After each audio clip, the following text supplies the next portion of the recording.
And as some dude who would never serve that slop to my kids, I stand with American ranchers and farmers. So this is picked, I guess it's an interesting discussion which we wanted to have here about lab-grown meat, so I will at least give my perspective and my advocacy for the bill. Now, I think it is a fair point just to preempt any criticism. We're like, why wouldn't you say this about factory meat? I agree with you. I think factory meat is poison. I was telling you, U.S. meat is actually banned in 160 countries because of a lot of the additives that we put in there. Many of the ways that we have in our meat supply, Tyson's Foods and all of this is repulsive and disgusting. And if you have the ability, I would genuinely urge you to not eat it. And yet there's no ban of those.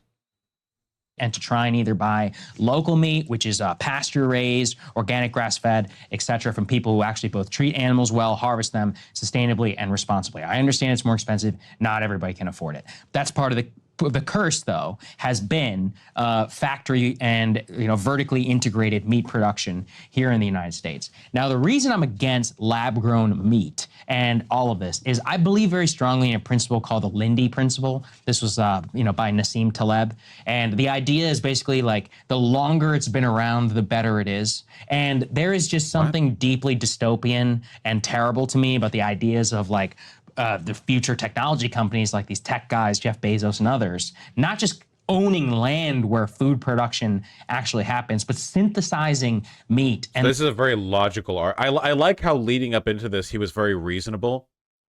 He was being very reasonable with like, oh, okay, so I think you should be like vertically integrated, local like pasture raised meat or whatever. And then then he transitions into I just think it's scary when a thing is new, I think that old things are good and new things are bad, leaving aside the fact that like the entire modern factory farming industry is like it's incredibly like contemporary, like this whole system didn't exist in the past. And then possibly, who knows what you're even going to put into it? Just imagine. How can you just say, you literally just said that American meat production is disgusting and we put a disgusting amount of like preservatives and other crap into it. And then you're like, okay, but that's not banned, but we should ban lab grown meat, something that would actually be far more pure on creation for obvious reasons. What do you mean? And that's no excuse for banning it. Why would you ban it just because of that? Doesn't make any sense. Like, you would just want to, like, regulate it the same way that we do other food production, so the FDA knows what's going into it, which should be pretty easy because it's literally all being done in a lab. Is this a culture war? This is a culture war thing. This is like the fascist rejection of modernity. Our current vegetables already are not even real vegetables. They're like genetically modified and they have all this crap. Wait, they're still real. Wait, what? They're genetically... our vegetables have been selectively bred to be larger and better for human consumption, but that doesn't mean that they have weird crap in them or whatever. They're just better versions of previously existing fruits and vegetables. Like, lest I get out the old watermelon painting, where a painting from like 300 years ago showed a watermelon as this, just having little bits of edible bit with like the huge seeds. And nowadays, it's literally just a giant orb of delectable fruit with a little, with like a rind around it, Like, it's not bad. It's, it's just, okay. Wrapping them to make them last longer in the freezer car on the way from Chicago or whatever to over here. And I just feel like the more that we do that, I understand it's better for feeding 8 billion people at scale. So I'm not going to criticize it, I guess, in that way. You are. Wait, I don't understand. What is this thing where you like bring up things that you have some irrational disgust towards, but then you're like, oh, but that doesn't matter. I don't understand. But I don't think it is healthy, and moving more in that industrialized food. How is that not healthy? People getting to eat is healthy. It's healthy to be able to eat. We need to be able to feed. You just said we can't feed 8 billion people without this, which is true. Then why, like, we need to do it. Food way, and it's also stripping away, the tradition and I think the benefactor of cattle ranching and trying to move to a pre-1960s food market, which I would like to see, I'm supportive of the measure. Okay. Anyway.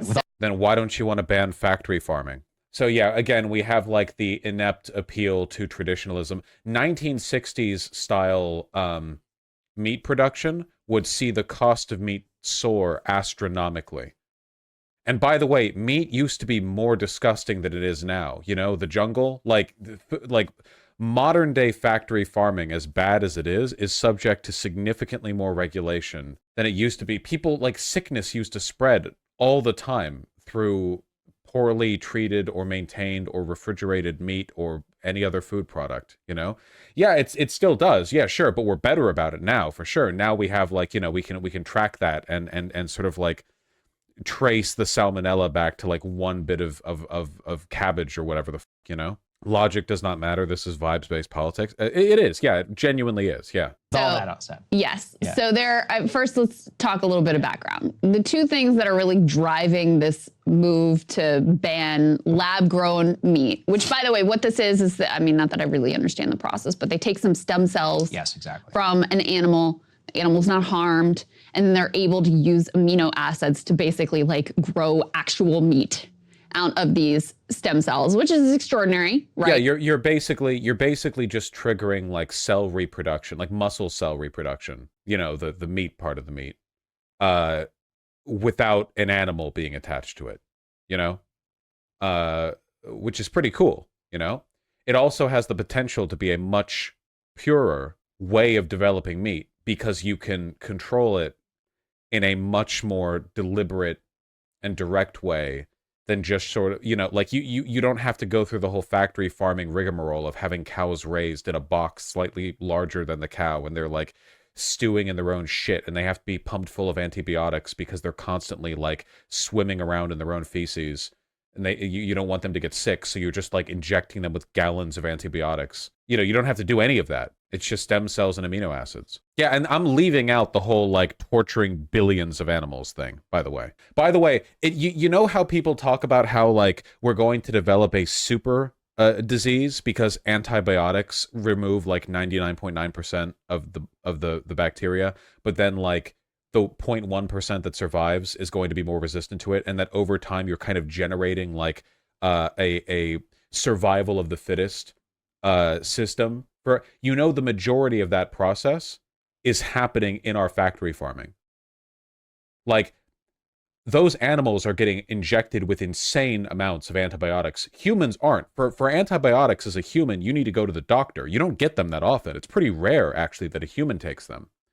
But we eat meat from animals pumped full of antibiotics, which for the most part doesn't hurt us, but you know, there is a kind of crossover to an extent in terms of like the superbug and the antibiotic resistance, and there are papers on this, you know. It's a whole thing. So it's better for humans too, even leaving aside the whole animal torture thing. It's better for humans too. The jungle was more about the meat packing and processing side, not the ranching side of the operation. Yeah, but it does speak broadly on like the conditions present in the industry. And also, you know, having lab-grown meat would massively change the processing and meat packing side of things. You no longer have to deal with the slaughter dissection of an animal. You know, you no longer have to like take a facility that is meant to house animals and then move the meat from that into a facility that is made to process and store like meat made for human consumption. You know, now it's all done in a laboratory, which is far more sterile. You know, yeah, the meat literally gets grown into like a big chunk that you cut steak from. It's pretty crazy. You know, it already exists, by the way. None of this is hypothetical technology. It already exists. It's just a matter of refining it. I think it's quite nice. Right, and has potential, you can imagine the potential massive benefits because the meat that we consume, as Sagar is accurately pointing out, is actually really terrible. And industrial factory farming is also really horrifying and is bad, obviously, for the animals, but it's also bad for people. You have this massive use of antibiotics, which has led to, you know, antibiotic resistant strains of infections, and that being a problem.